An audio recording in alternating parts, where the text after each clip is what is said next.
what Jonas was saying, that every international big crisis is also, basis for developing international system further. If you think we had the League of Nations, then we had the Second World War, so it didn't work really. So United Nations was created, but now, as we heard, United Nations definitely is not delivering the way it should. I mean, if I go around the world, then I see that really there are a lot of countries that want the rules-based order, because the majority of countries in the world are medium-sized or small countries. So for them, international order is really the thing that protects them. But if it doesn't work, then, it doesn't give you the coverage. There's an argument that actually, the international rules-based order has been an illusion. It has been always law of the jungle, wherever who has the might takes what they want.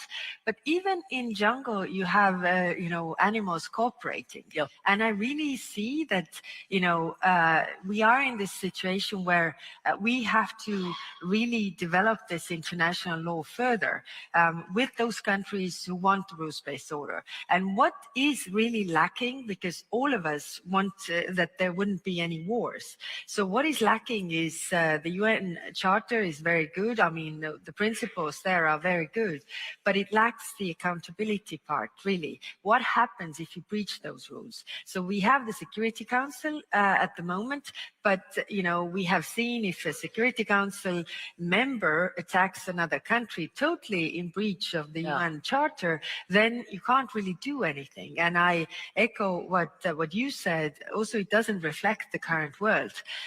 So there's a lot of what we can build on, and I think we also need to use this opportunity to build further, because, like I say, the majority of countries in the world actually want the rules-based order. Stoere, what we are witnessing, is it in a way driven by political personalities, or is it deeper structural changes in the overall global governance or method of governance? Well, I think this is a typical question you get at university when you study international relations. Yeah. I remember when I studied this was a classical issue: how much does personal relations matter? Yeah. And then you may say again, that interests rule, really. But personalities also matter in the terms that, on the one hand, they may drive change, they become something new, and they become also the illustration of change. And I think that what we see now, for example, in the personalities of the president of Russia, is of course encapsulating much more than his own personality. But it's a part of the way an authoritarian rule, which has deep roots, is developing further. But it is also, I think, to a large degree driven by that personality's preferences and also endurance, because authoritarian leaders tend to endure. And then they put a print on the time to a large extent. So one of the characterizations of this world where you have large powers who put aside rules and promote further, it is the leader who is really, the embodiment of this change. Same with Donald Trump. I mean, I think the speech we heard in Davos, if you read it and if you listen to it, is also so much him and the MAGA movement. And you have to kind of extract how much of this is really US and how much is his exposure. And same with the president of China, and other personalities. But deep down, I think it comes from interests and from the power they possess. Yeah, historical change. Yeah. It's rooted in some more basic trends. But yes, I just wanted to add that actually, if we look at the transatlantic policy, or we look at what the U.S. administration has, the decisions that they have taken. I mean, it didn't really start with President Trump. I think there's a lot of convergence with the policies of different administrations, really. So I don't think it's because it might be also easy to think that, one personality comes, there are elections, then another one. But I think it's a long-term policy that we really need to look at. And one thing that I wanted to also say is that you said that the big part of US knows that we are Europe is their allies. And I saw a poll that was done in October, and that was interesting because really over 40% of Americans consider Europe their biggest ally that they can trust. Now the question to the Europeans, and that was in October. That was 14%. I think since October we have seen a lot happening, so I think it might be even lower. And now on the European side, when looking at America, and this is a problem, definitely. Exactly. Before I'm leaving the personalities, it's a saying that all politics is local. These days, it seems like all international politics are personal. You're SMSing, you're using social media platforms to intervene with other state leaders. Is it so? And could you reflect a little bit on what kind of new dynamism this creates in international diplomacy, that you are on the phone with state leaders almost daily?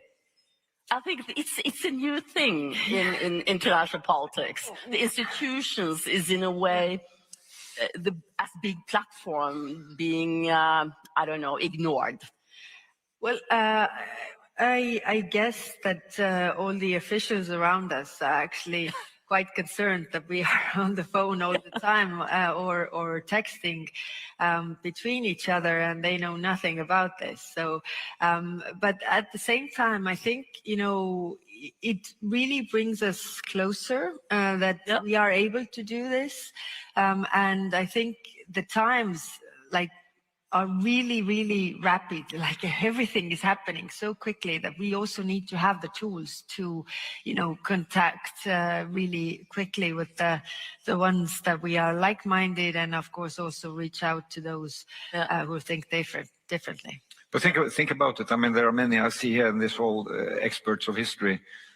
But not too long ago, the main communication was a visit. Yeah.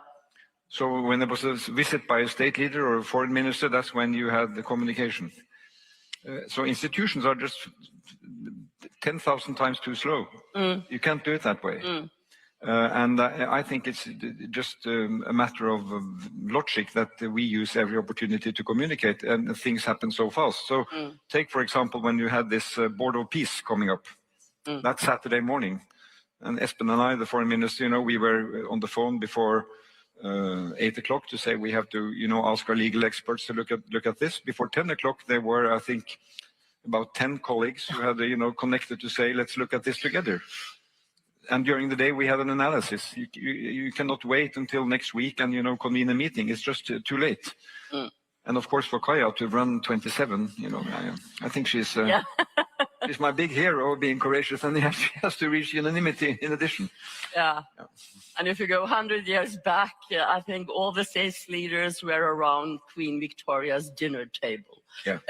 So, history is in a way repeating itself. Kallas, as the High Representative of Foreign Affairs and Security Policy, you have, as far as I know, 3 mandates: defending Europe, securing the neighborhood, and building partnerships. Can you specify a bit more on what that means for European security and a partner like Norway? Yes. Well, I think in the world that we are right now, we really need to build up our own defenses, and that's why part of my work is really to try to bring member states together to do things on defense together, also with our partners, because so far, on the European level, we have the ministers of justice meeting all the time, and they already think European, whereas the defense ministers have always been like, national budgets, national decision making. And of course, it's a competence of the member states. Nobody's taking that away, but thinking that member states are too small to do it alone. If we do it together, we can actually cover a bigger area. I mean, take air defense, for example. I mean, doing it together, it's expensive. So we have 9 capability areas that we are developing really in collaboration with NATO. So 23 members of EU are also members of NATO. You have the capability targets there, but how can we actually, European defense industry contribute and work together in order to reach that? Now, when it comes to building partnerships, then it is really what I said before, whether you go to Asia or Latin America, then really there's a lot of looking at our way in Europe that, if you do this, we come with you, or like we want to be behind you because we want to build partnerships with you. Because being predictable, that has been maybe, because we are a bit, like President Macron said, too slow for sure. But it has become our strength in terms of being predictable and stable ally. So really partners are looking at us. And of course, we also want to diversify our portfolios. We have learned the hard way that, having dependencies, whether it's on energy, whether it's on security, having dependencies is making you vulnerable. And if you're vulnerable, you're weak. And that's why really building partnerships is key. And of course, Norway, we sort of consider also a part of Europe.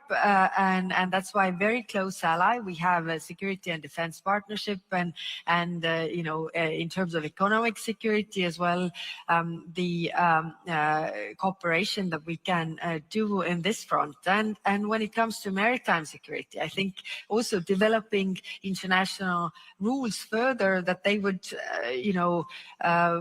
be applicable today, because we didn't have critical undersea infrastructure before. We didn't have weaponization of trade routes before. So I think there's a lot where we can cooperate and not putting all the eggs in one basket anymore.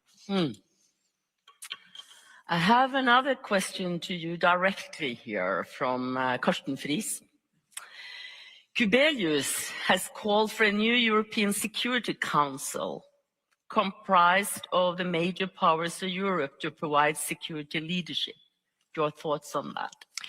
Well, we already have a defense council. I'm not really, maybe I come from a private practice and having been prime minister, I'm really, thinking in terms of implementation. It's not about, the meetings. We have the defense council, which is the meeting of defense ministers. We have the European Council, that is meeting of leaders. So we have a lot of meetings. Now, the question is how to really make these things actually work in practice.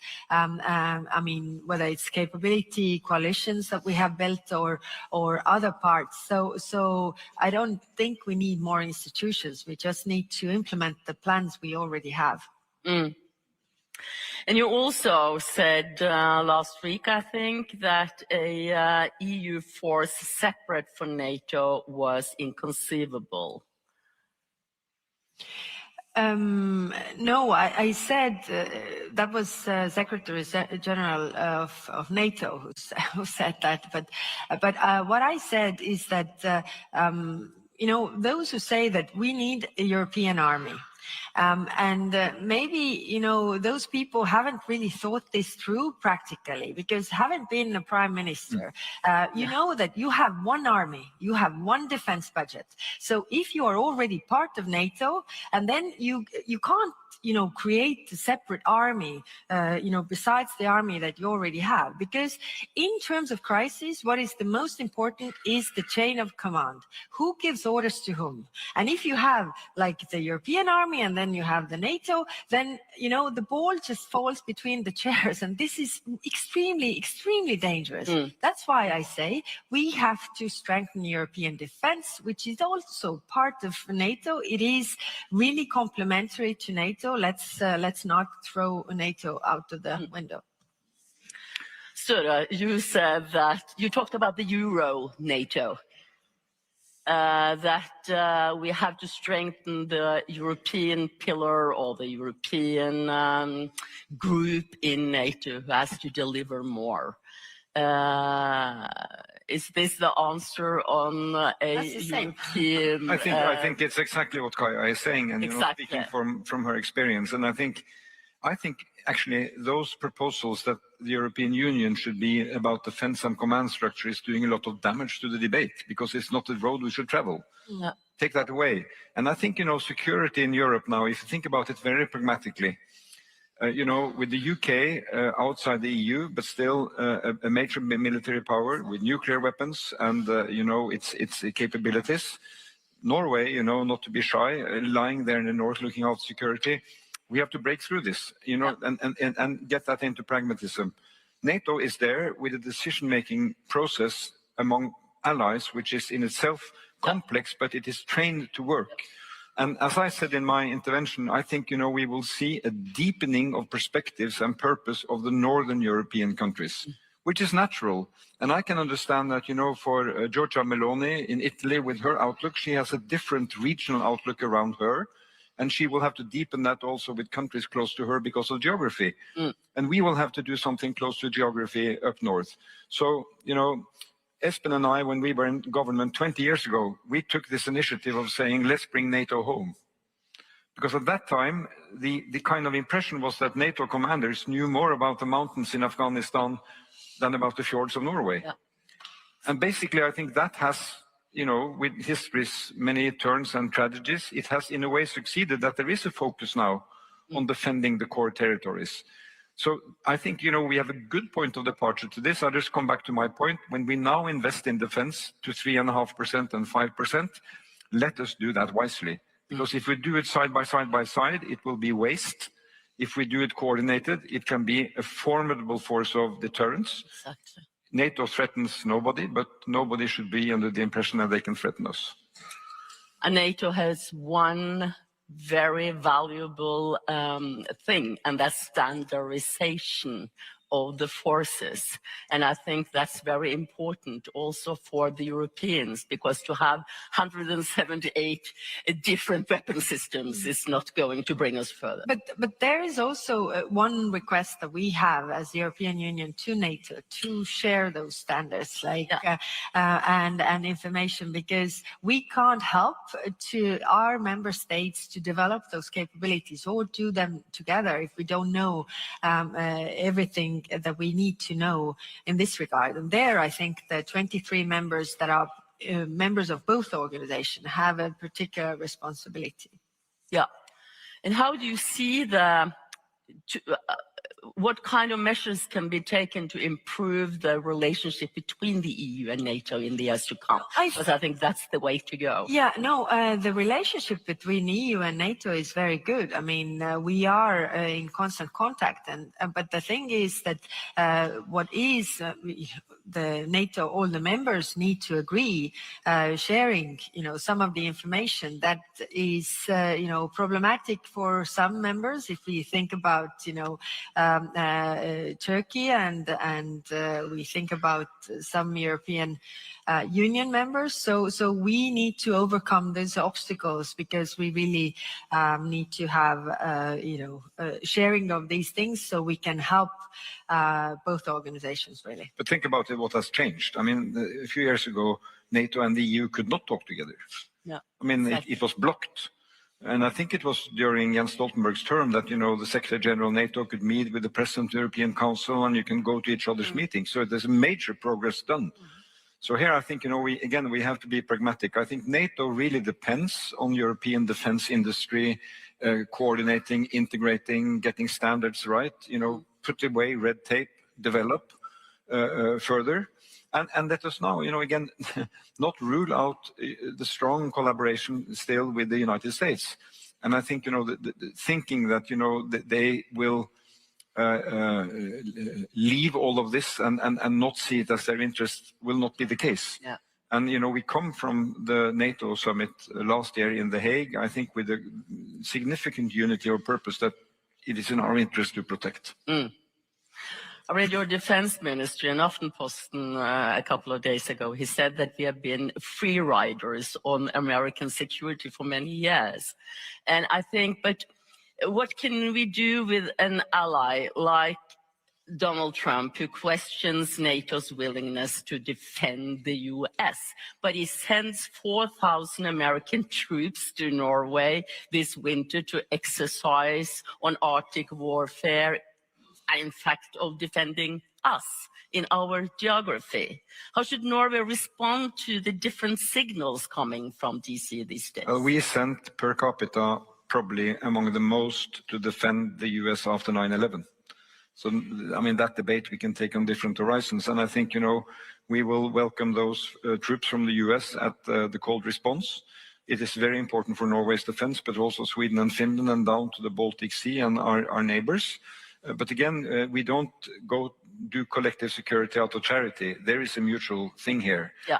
But again, we have to, as politicians, to read what we see. I think what we hear from Trump when he does those kind of messages is the MAGA movement prime headlines, and that speech in Davos, I think, was a testimony to that. But we hear also the US speak with other messages of a different kind of nature. But obviously, I told Kaja this morning, as a former chief of staff of the World Health Organization 25 years ago, when I saw that picture last week of the US flag being taken down in front of the WHO building in Geneva, I thought, this is also very bad. Yeah. For security, because there's going to be a new pandemic, there's going to be new global health threats, and the idea that the US will defend the US mainland against health threats by pulling out of that cooperation is very, very serious. So, in understanding modern security, we have to get weapons right and industries right and command structures right, but these elements will still be absolutely fundamental, how we do cooperation on that, on trade, on health, and on new technologies. You are going from here to Tromsø, and the Arctic is moving higher up on the global security. You view its role in an increasingly strategic and contested Arctic region? We have an Arctic strategy that is a bit outdated. So we have agreed to do a new Arctic strategy, because it's not only about environmental issues, but it's all about also about security and what comes with it. So we are working on this. We want to work together with our Nordic partners when it comes to the security of the Arctic and also defending it in terms of economic security perspective. So definitely, I can't say what's going to be in that strategy, because it's still a work in progress, but we are in contact with our partners like Norway to have the input so that we have it, right. Stoere? Yeah, and we look forward to that. And I can remember when we defined the High North as our priority in foreign policy in 2005, and we developed the Arctic policy. We had close cooperation with the EU of their first Arctic strategy in 2008, I believe. At that time, the critical element to really anchor was that the law of the sea applies in the Arctic. Yeah. Because many people said the Arctic is terra nullus. If we get up there, there are no rules.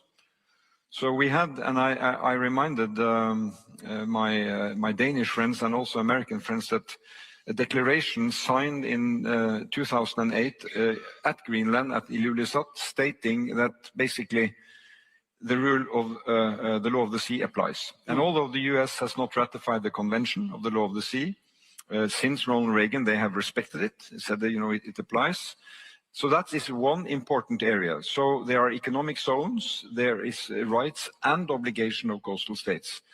Then we have developed cooperation in the Arctic with Russia for many years. Now Russia is out of the Arctic Council, and that is taking cooperation down. But the other Arctic states have to continue to work on environment, on transport, on energy, on minerals. And just one point on security in the Arctic. I think that now we have focus on Greenland. And this completely false assertion that there are Russian and Chinese ships circulating Greenland all the time. It seems not to be the case. But we should, based on the principle that NATO should be relevant for all parts of NATO. And obviously Greenland is and will become an important part, strategically important. But we must not make the big mistake to say that the biggest challenge for security in the Arctic now is in and around Greenland. It still is the concentration on nuclear arms close to us with a link down to the Baltic Sea. That is where the major challenge lies. So we will take active part in this, and as we've always said with the European Union, sharing information and see how we can contribute. And one thing, I said to Kaja, that there is this idea in the EU that there will be moratorium against importing energy from the Arctic. Well, I think that should be reconsidered because all of the LNG the EU is receiving from Norway comes from the Arctic. Yeah. If that were to stop tomorrow because of a moratorium, it could go somewhere else. I think that would be a shame. One question over Slido here from one anonymous questioner to the Prime Minister. Regarding the New World Order and the defense of Europe, do you consider the need to establish a Nordic nuclear deterrence? No, there I think again, if you think about the ambition of the Nordics and Scandinavians after 1945, they had ambitions in defense, in currency, in market, and on all of those areas, it proved that it had to be either European or Euro-Atlantic. So for security, it had to be Euro-Atlantic with NATO.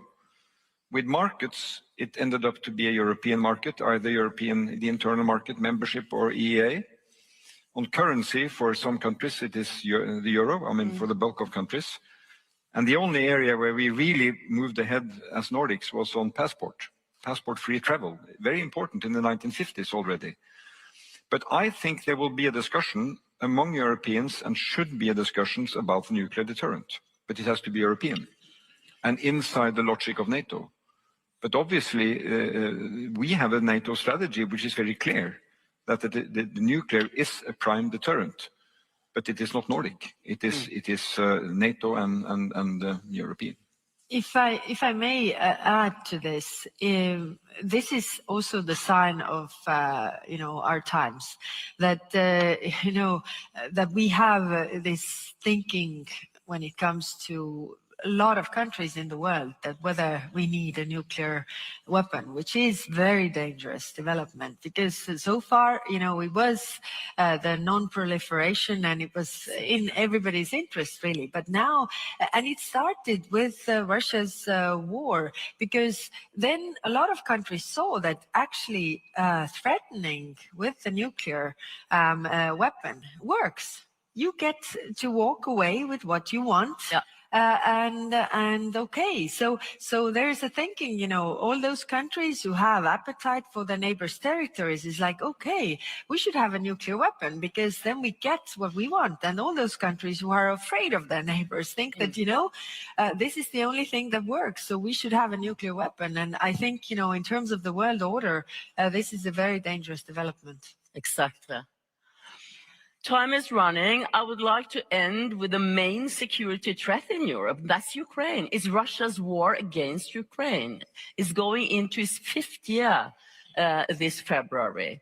What is the path forward for the European Union to support Ukraine? And what role can Europe play in the future of some kind of peace process? I think that so far they have been very reactive to what's coming out of Washington. Should we be more in taking an initiative? It's a terrible war. We have to end it. Well, we had this discussion in the morning as well. Now, the problem is that what we see right now is that, there has been a lot of push on Ukrainians to make very difficult concessions, which they are willing to do because they really want this war to stop. Now, this is blurring the picture from where the problem actually lies. If you think, last 100 years, Russia has attacked at least 19 countries, some as many as 3 or 4 times. None of those countries has ever attacked Russia. So the question is how we make sure that this war does not continue or go anywhere else. So we need to see concessions on the Russian side, on limitation on their military budget, on their army, all these things, or nuclear weapons. Yep. So that to take this threat really away, plus the accountability for the crimes that they have committed. Now, there's no talk about this. Now, of course, the Russians see that why should they talk to the Europeans if, talking to the Americans is delivering them the maximalist demands that they haven't even conquered militarily. So if we say that, you should talk to us because we want you to make concessions, I mean, why should they? So I think, in the peace process, we have a very clear role, because what we have seen is that, you can agree whatever, but if Europe is not agreeing to this, you need Europe on board, because then it also works. We need to think about the life after as well. We were discussing before, and really to what is our approach right now is that we need to put more pressure on Russia so that they would go from pretending to negotiate to actually negotiate. And that's what we are doing, because otherwise, we don't have actually a choice, and supporting Ukraine, of course. Stoere, the last word on because geography matters, the day this war is over and it has to end, I think the Ukrainians will keep fighting, because they are not likely to lie down, and we should support them with military means. We should support them with energy. We should support them diplomatically. But the day it ends, it will still be Europe. Yeah. Don't forget. And that is why, how we build the economic development plan. And think about, the generations of Ukrainians who will be affected by this. There are 4.5 million refugees. 100,000 of them in Norway. So, and all of these are European tasks, and it will be big time issues for us to solve. So we have to keep our focus. Thank you so much, Prime Minister and High Representative Kallas, for your time. Thank you. Thank you. Thank you. Bye.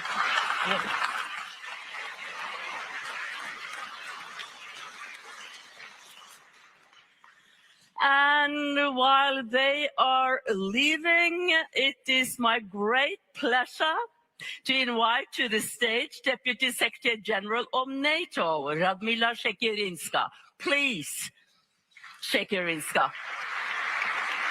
The floor is yours. Do you want to stand there? Okay. I will join you in a minute.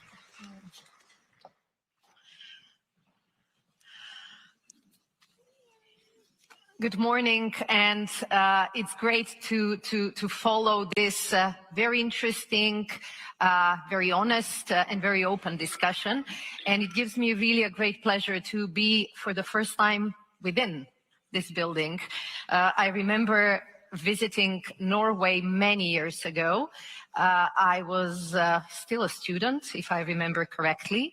And as part of a Norwegian support program towards Central and Eastern Europe, I was invited here as one of the young leaders from the then Social Democratic Youth of Macedonia to join you for a program.